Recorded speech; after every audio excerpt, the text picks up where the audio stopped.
Hello and welcome. It's good to have you with us on this 24th of March. I'm Pierre Schwing. Here's what's happening with this gray box here. So let's kick this over. Spotify shares their 2021 artist payouts. What does it look like to you? A petition has started to remove Kanye from Coachella. YouTube is adding new live stream features. Shazam and bands in town team up to make the concert discovery easier. And we have a special interview with Traxx co-founders Miles Leonard and Tim Gentry. Those stories are coming up, but first, let's take a look at what happened this day in music history.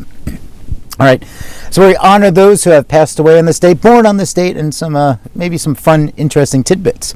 So honoring those who passed away on this day in 1997. Harold Melvin, the singer with the Philly soul group Harold Melvin and the Blue Notes, died at the age of 57. They had the hit singles If You Don't Know Me By Now and The Love I Lost. This day in 1935, yeah, we're going way back, born one of the greatest prolific musicians, Carol Kaye, widely heard bass guitarist who has played on an estimated 10,000 recordings in a career spanning over 50 years. And in 1970, from the hip-hop trio De La Soul, Pacemaster Mace. Right on. Happy birthday. And this day in history, March 24th, 1992. This was one for the books. Chicago court settled the Milli Vanilli class action suit by approving cash rebates of up to $3 to anyone proving they bought the group's music before November 27, 1990, the date that the lip sync scandal broke. Milli Vanilli won the 1989 Best New Artist Grammy after hits like Blame It on the Rain and Girl You Know It's True, selling 30 million singles and 14 million albums. But in the late 1990s, the performers were stripped of the award after it was revealed that neither actually sang on the Milli Vanilli album. All right, and that's what happened on This Week in History. And I'd like to say hi to everybody viewing the show in our live stream and directly on the Music Industry City website. To stay up to date on this and other community programs, you can check out musicindustrycity.com for more news and events. And now let's get to it. All right. And this first one is from Music Business Worldwide, Spotify. Always a week, you can't have a week go by without something. Spotify, 52,600 artists generated over $10,000 on Spotify last year, and 15,140 of them uploaded their own music. Interesting stats. You can dig in deeper on the Music Business Worldwide article, but overall, the streaming platform has updated its Loud and Clear website with a slew of new data on what musicians earned from the service in 2021. According to these figures, Spotify paid approximately $7 billion to music industry rights holders last year across publishing and recorded music. That sum was more than double the $3.3 billion Spotify claims it paid out to the same beneficiaries in 2017, and it was more than $2 billion higher than the $5 billion plus Spotify had estimated it would pay out in 2020.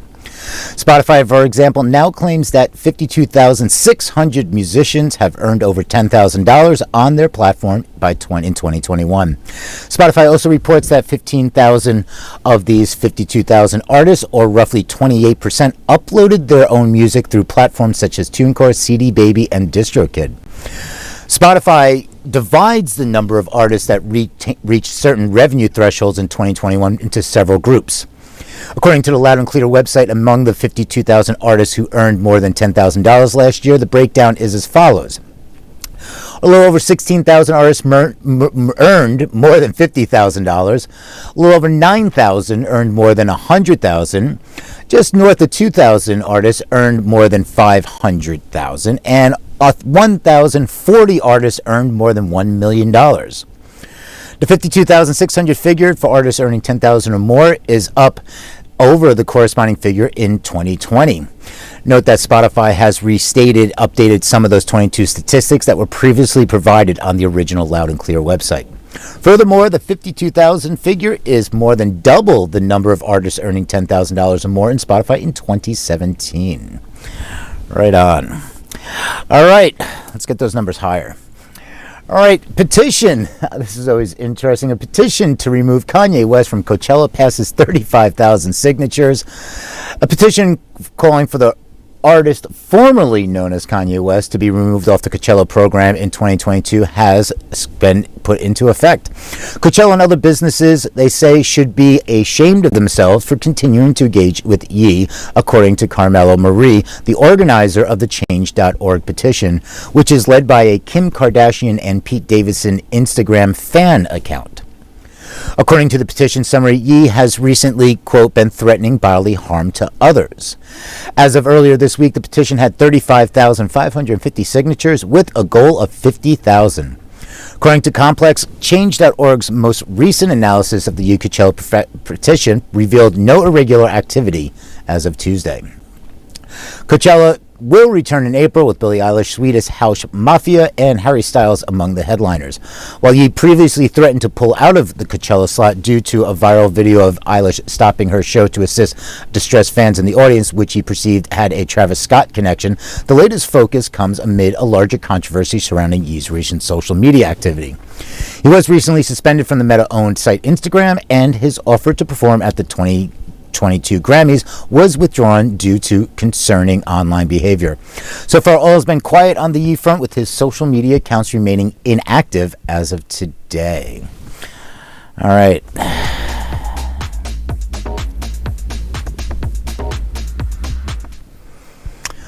Always something going on in the world of tech, and here's what happened this week. YouTube adding new live stream features. Yes, YouTube is introducing new live broadcast options that appear to be an attempt to compete with paid third-party live streaming apps and tools. Apps like Stream Deck, OBS, and Ecamm Live have clearly taken a bite out of active streaming directly from the site, and YouTube is on a mission to reclaim those users. YouTube recently teased these next YouTube Live changes, which have long been requested.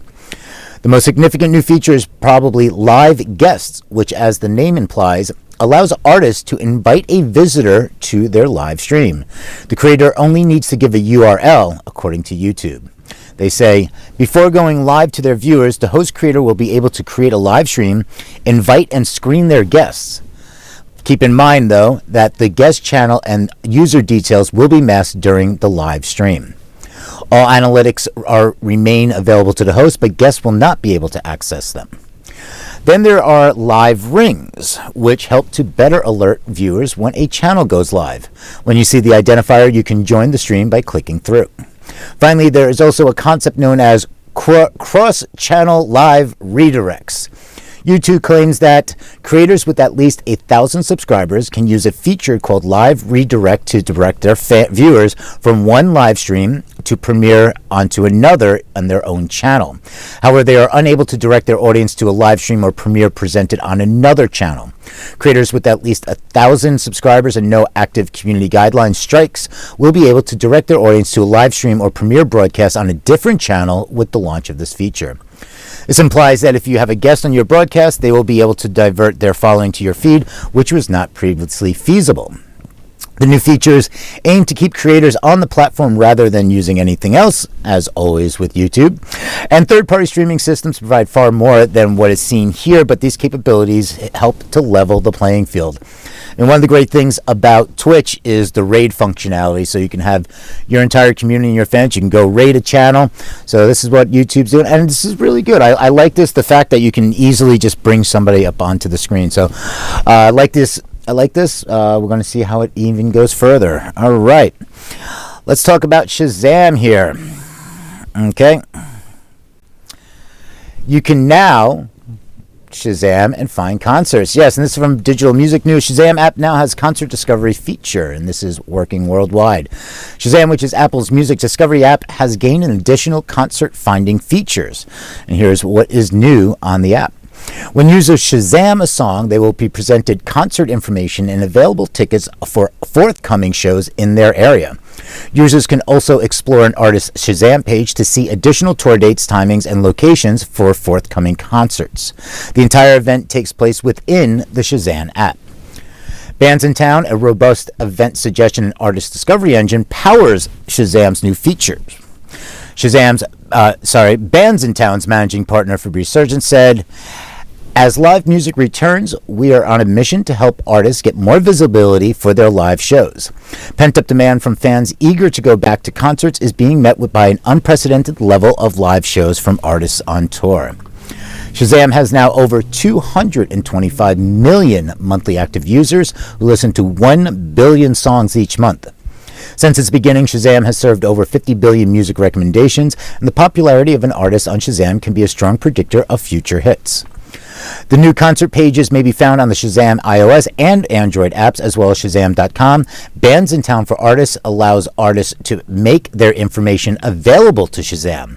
They can gain access to unique insights through Apple Music and Shazam Audience Insights with Apple Music for Artists. Right on. I like that. It makes it nice and easy. Yes. MJ McCready, Shazam. Hello. All right, everybody. We have something special today. I had the pleasure earlier this week to catch up with the co-founders some of the co-founders, there's a few co-founders of Traxx, to discuss their new NFT marketplace for musicians, creators. This is really interesting what they're doing. So without further ado, let's go see what they have to say.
Obviously, copyright and ownership of your copyright is obviously one of those, but it's taking ownership of it as well in terms of how you actually want to monetize it, commercialize it, be creative with it.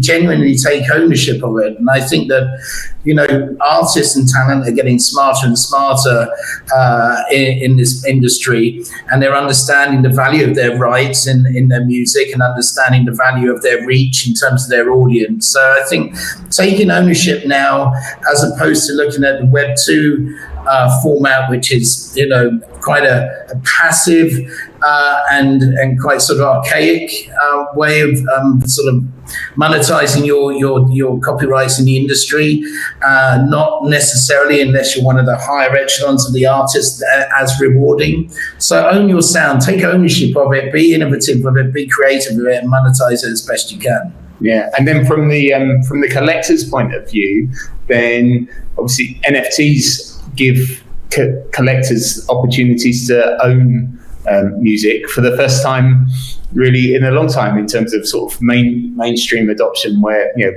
previously we might have owned music through formats such as vinyl, and some of those would appreciate in value, particularly if they were signed copies, etc. There's an opportunity for collectors to start collecting again and collect assets which appreciate in value. Yeah, and yes, there's say ownership of, if artists are out there and, selling rights within their NFTs for either their publishing or their master rights. And I think, the relationship with artists and their fans was quite passive one when you're just listening through streaming. However, in this new world that we have, fans can take ownership of and have more participation and be part of the narrative of the growth of an artist through their journey. So that's pretty much what it means. Yeah, it's like, this Web3 community, NFTs, it's, ownership. It's about that, that's the whole collective vibe of like, taking out some of the middleman. I mean, both of you have been in the industries, either media or Miles in, the music industry. So you've seen where the music industry's been and where now it can go. And Miles, there was a great quote you had, and I think it ties into something you were saying earlier. Like, fans want to feel even more connected to their favorite artists and prove they are the biggest fans. Token Traxx NFTs provide a way to do this through verifiable ownership and create a much deeper relationship to the artist. Yeah. But I think that, that deep relationship, and there was one point really not that long ago where there were, the gates and the barriers to participating in the commerciality of your, the artist you love was impossible. And it was either through whether it was through the independents or the majors, but it was through labels or publishing houses. And now those barriers have come down. And I think that, the relationship is much closer now with the fan and their artist. So that's really what that relates to. There's a great team. So how did this idea come together in this team? I mean, you have a fantastic team. It's on the tokentraxx.com website. Everybody can check it out. And what's also fantastic about this, we see a lot of projects that are coming out that you don't see who the teams are. And the fact that you put it up there, so it's, verifiable. It's you have a great team. How did this come together? So the idea started with Tommy D. Tommy Danvers, the very well-known and absolutely outstanding music producer, musician, and DJ, one of the original Ministry of Sound residents, who's had a very acclaimed career, worked with so many people over decades in the music industry. And Tommy's also been into crypto from a fairly early stage as well, 2016, 2017, and he was ruminating about how Web3 could impact the music industry that he loves and is so passionate about. The idea came from Tommy, and then Tommy reached out to Paul Taylor, who's expert in kind of help supporting crypto businesses through concept design and launch phases. Paul and Tommy started to pull the team together. Tommy reached out to Music Industry Connects like Miles. Paul reached out to Media and Technology Connects like myself, and we really came together over the course of the summer last year, and it's been a sort of a roller coaster ever since. I mean, I've done a few early stage businesses in digital media, but the pace that we've delivered this one at has been absolutely phenomenal, and I think that's because of the people we've managed to get involved in it. And we really wanted to make sure that as we were a marketplace from it's music first, and that's what our platform is about. So I think we wanted to have this real balance of really smart people that can support us on the tech side and the build, and then people from the industry that really understand the industry that we're going in, and that conversation, communication that with artists, on each level, whether it's the tech or music, we're finely balanced, and I think that's what I believe really sets us apart. And we've onboarded some brilliant advisors and mentors to over the last few weeks, producers and writers, and that's just the start really of the growth of the team that we have. Yeah, and I think what excites me about the team as well, beyond the obvious things that are exciting, is the fact that everyone in the team is really passionate about music. So whether it's Amelka, who's our financial analyst, who also makes beats, or Luke, our social media and marketing assistant, who's also a bass player, Jay, working in Miles's team with talent, and is also an artist in his own right.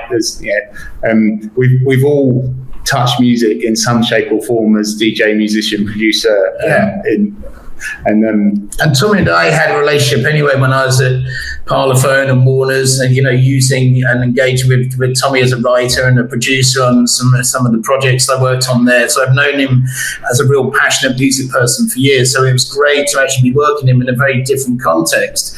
I mean, for myself, I've been through Parlophone for I think it was about 26 years, and in the major label set up for probably 29 years. And I think for me, I was at a point where I wasn't seeing the excitement and the movement actually that I felt that the industry had to be on. And I was saying to Tommy the other day, I felt like I was in this lovely walled garden when I knew where the gardener was going to come, and when it was all nicely sort of looked after and cared for. But over the fence was an adventure playground of all these kids in there playing loud music and having a great time, and looking over the fence of that. And that's why I wanted to get involved. I think how Web3 and everything we're doing, not just us, I mean, as in everyone that's in this space, every artist now must have a Web3 strategy going forward, and it's just vital to have those discussions. So when we're talking to artists, it's a new space for a lot of artists, but the ones that are really intrigued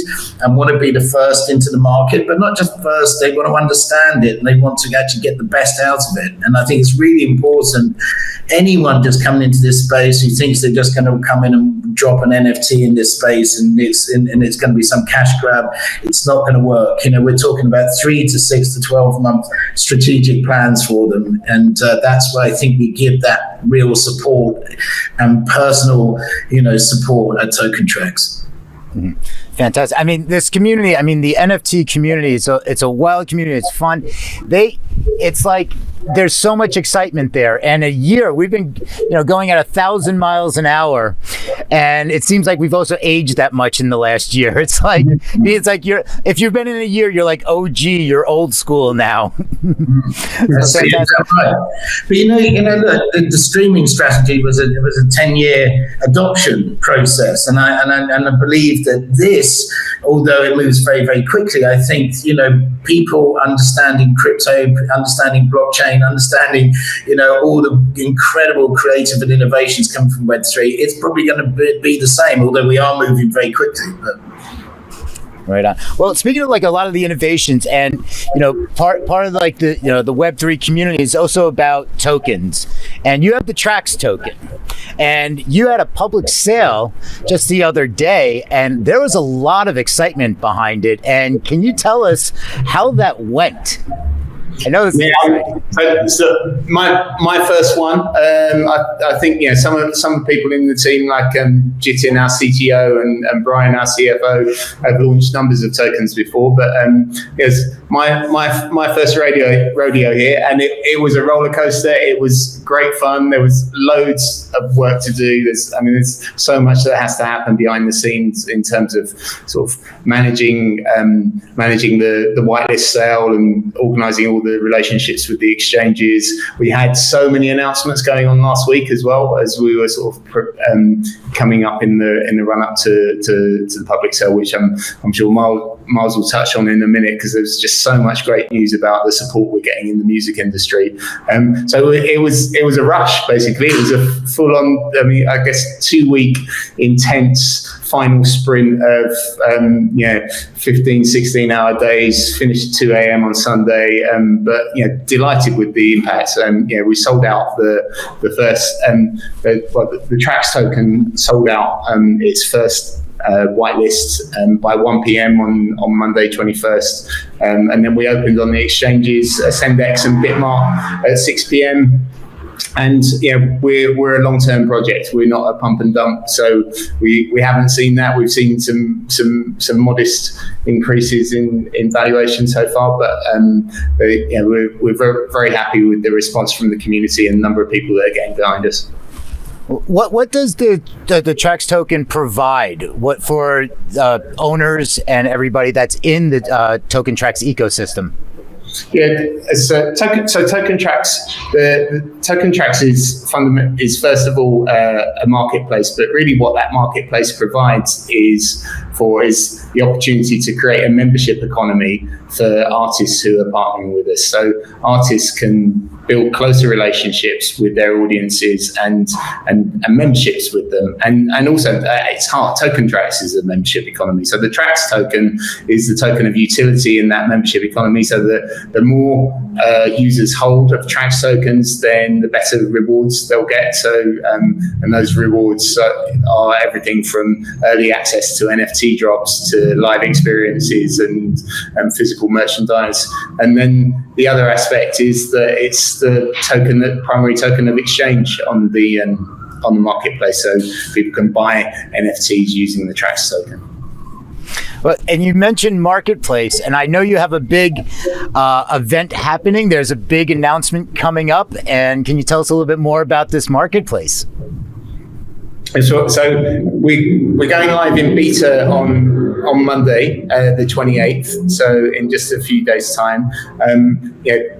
Bearing in mind that you never know how good your product is until you get it out there, and also that first rule I think that LinkedIn came up with, that if you're not a little bit embarrassed by your first product, then you probably released it too late. We're very much going with the sort of classic agile development approach of getting our products into the market as fast as possible, so that we can start to learn from our users and start to build it to delight them.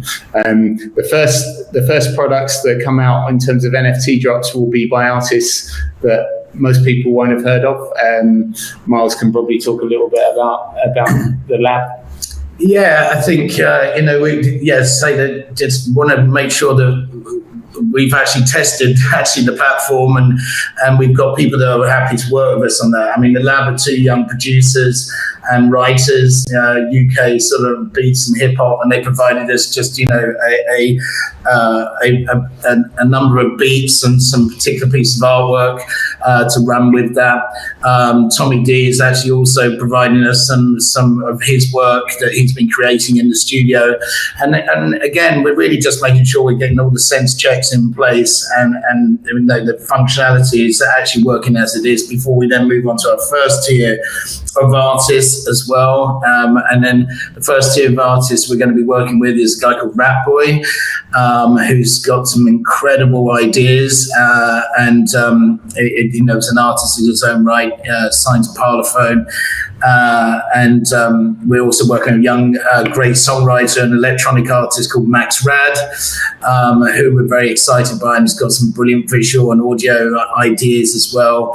And we're actually going to be working with an artist called Psycho YP from Nigeria as well. So we're just in the process of onboarding our artists through, but we're having a number of conversations at all levels, actually, new emerging artists to the platform, as well as we'll talk to artists that maybe have catalog artists to actually artists that are currently in play. So I think we're going to be a platform, and not just for UK artists either. So the conversation we're having so far, which we're under sort of NDA to actually talk about a number of the artists until we're launching, but we're very excited that people's understanding of this and curiosity into this space is immense, and the idea that there's another opportunity to be innovative and creative with their music, having seen music somewhat devalued through DSPs and streaming, and so this doesn't cannibalize the business that is already. This is an additional revenue stream for them, and I think for emerging artists it's probably a lifeline as well, that they can now probably through their music, whereas they were probably earning very little through their streaming process, can probably have just a fair manageable wage. Fantastic. So, I mean, that we kind of like covered so much here. What are some like other future teasers as we start to wrap up? Any other announcements that you want to let everybody know about? And also, where is the best place to find out more information? Yeah, sure. So we've announced two very important partnerships with really exciting media properties. So one's Open Lab, who are a Robert Miles founded radio community out of Ibiza, who are just absolutely exceptional in discovering new music and have an amazing community of passionate fans who are really at the forefront. Music and art, actually. Yeah. And it's brilliantly curated, and I think that, they look, left of center and find very unique and brilliantly talented artists in both fields, audio and visual. They're incredible. Yeah. And we also have a partnership with Wasted Talent, who are UK based, and they are publishers of The Face, which is an iconic fashion and culture magazine and collection of digital properties. They also publish Mixmag, the iconic DJ magazine, and Kerrang, which is one of the biggest metal properties out there. So we've got a really exciting partnership with them where we are creating content together. They're bringing talent to Token Traxx, and they're helping us in terms of our creative design and capability, as well as providing us with like a very audience of millions in exactly the right environments. And we got some great talent on the music side as well. Helping advise the Token Traxx team. We got two incredible producers. Well, Oscar and Grammy Award-winning multi-platinum producer Paul Epworth that joined us last week. We're hugely excited about Paul joining us, but also Danton Supple. Danton and I go back a long way. He worked on Viva La Music and Coldplay way back in the Viva La Vida way back in the day, and he's an incredible producer. Worked with some amazing artists. We're very, very excited to have him on board. And then we got industry people. John Wolf, music manager, has been very successful in sort of UK hip hop and electronic, and it's somebody who, again, years ago worked with. He looked after some brilliant artists that we worked with back at Parlophone. And then Stephen Budd, who's somebody that's been in the industry for many years, comes with a wealth of knowledge and experience, and is supporting us, with that as well. And we got Dumi from Disturbing London, great label management company, obviously managed Tiny Tempo and Jessie J. And he's a real maverick and entrepreneur in the business, and this is just the start of the build of people who come with real talent, music talent, to help us support and make sure we get this right. Okay, in terms of finding out more information, the best place to come is come to the Token Traxx website, tokentraxx.com. Traxx is how we spell Traxx. So tokentraxx.com is our website. Just come there, you'll find everything, including links to all of the sort of details of the project, the team, the tokenomics, the whole works. If you're in, feed. We want people to join our community. Follow us on Twitter, join us on Telegram. There's loads of really interesting discussions. We're dropping playlists every week, and that's the best place to stay close to all of our announcements, which will come over the following weeks. Yeah, thick and fast. Yeah. Right on. Yes, checking out Twitter is the place to be, it seems, right now for all things Web3 and Discord. So this is fantastic. Congratulations on the sale being sold out. And, I look forward to it's March 28th is when the beta is rolling out on the marketplace. Yeah, it's March 28th. Yeah. All right. Fantastic. Gentlemen, thank you so much. This is really exciting. I'm looking forward. I've been following along, so I've been looking more into it. And, I got to go get in the next sale. So. All right.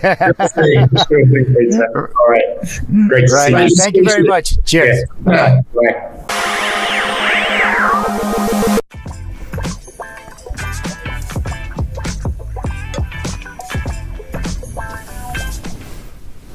Bye. All right, and let's turn to local community news. Future Music Forum, part of Music Industry City. So Music Industry City's Future Music Forum Barcelona conference has announced their 2022 dates. You can head to sunny Barcelona this September 26th to the 30th with the extended FMF week. Early bird tickets are now available for only €99, so snag them now before the price goes up. And if you're not already registered at Music Industry City, you can save even more by registering first to get a special discount off of all FMF tickets. So make sure you head over to musicindustrycity.com, hit that register button, or if you're already a member, just log in and then go check out the tickets. Discounts are automatically applied, and I look forward to seeing you there. And that does it for the weekly wrap on this Thursday from New York. Thanks again for tuning in, and I hope to see you all again next week. I'm Peter Schwing. Have a rockin' day.